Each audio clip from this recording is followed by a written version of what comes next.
Hey guys, Melodyne's pitch detection algorithm is actually really good, but it's not always perfect. It really doesn't work that well if you have some some gravelly vocals. Melodyne has a feature built in called note reassignment mode that we can use to resolve this. All right, let's take a listen to these vocals done by yours truly. I ain't seen nothing like you. I just don't know what to do.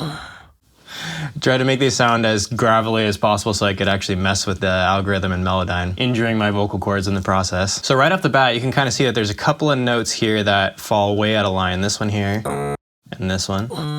So instead of correcting this note all the way up to where it should be here, and getting this sound, I just don't know what to do. Garbage. What we're gonna do instead is head up to the very top bar and you'll see a little wrench here and you can click that and that gets us into note reassignment mode. Now, once you're in note reassignment mode, you'll see that, all these gray bars turn into sort of a muted orange color, which is kind of nice. You'll see these little silhouettes and these are the notes that are Melodyne's second choice or third choice for what it thinks the note should be. Now, in this case, I know that this note needs to be an octave above and you can see that it's already guessing that the note is actually here instead. So what we can do is just double click and slide that note back up and it doesn't change the actual note itself, it just changes where it is on the actual grid. Now if we head back to the edit mode on the very top here, now when we correct it down a little bit, maybe to this C here, it sounds like this. I just don't know what to do.